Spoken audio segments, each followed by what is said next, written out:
I mean, suppose so. You know, you get one rune at the least in this game. It's something. Well, they jump in right for Boba. Does not connect on the pounds though. You do have the Aghanim Scepter finished up on the Phantom Lancer, and this Axe is super good. So 750 bounce radius, the bonus illusion damage. It's constantly up, super annoying to play around. Taj just popped the Depth Shroud. He's trying to just work on this tower instead. Get the pounce onto the Phantom Lancer. Still playing around the Depth Shroud, just trying to stack up the damage. They've got Monet. The Manta's there, but he will be able to make it out just barely at the end. C-Smile just jumps in, trying to chase him. The Roar comes through, trying to save Monet, but can they do it? It's not going to be enough. He burns down the C-Smile. No buybacks on anybody. Aster down 3. They just dive into the base. It belongs to EG now. There's no counterplay. Not at all. Wisper just so aggressive with these blink plays as well. And that's it. Tier 4s, they're up. No fortifications as well. It's just a matter of time before they close this one out.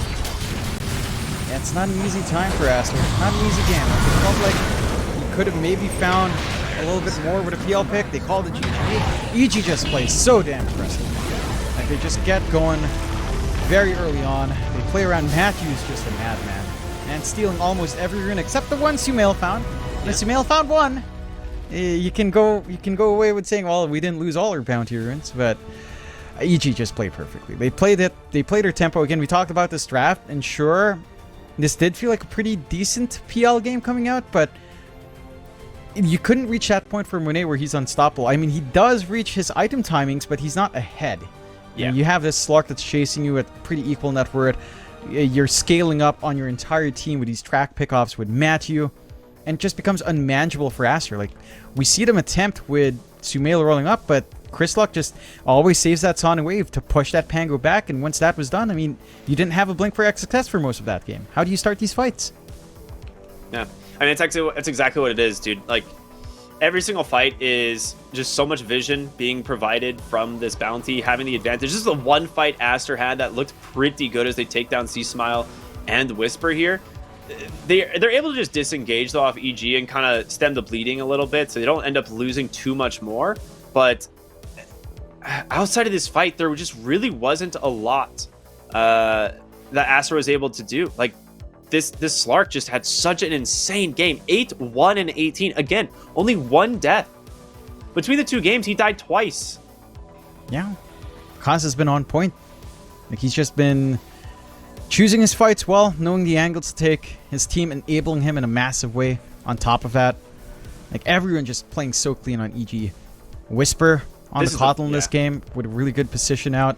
They constantly poke and prod. They find a punishment every single time. Like, for Aster, again, I'm not sure where it's lying down to. Maybe, again, just... I feel like comms start to be an issue. Sure, the first few days you can just play aggressive when Sumail can get these big heroes that don't really need too much more other than go or back. But stuff like the Tiny that we saw today, even the Pango to an extent, it's not as simple to just say go or back.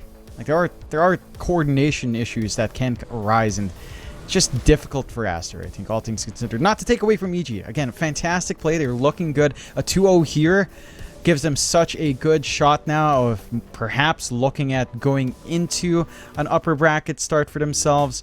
And I believe that actually does snowball them right above Aster in quite a fair bit of a tie on our groups with a 2-0. So there's a lot going on to determine that top 4. But EG in a solid spot now to get a good ride into playoffs if they maintain this momentum. Aster, it's not the end of the world, but they will have to, again, fix some issues up that we're seeing coming out where Sumail wants to do one thing, the team thinks he's going to do something else, and it just doesn't connect.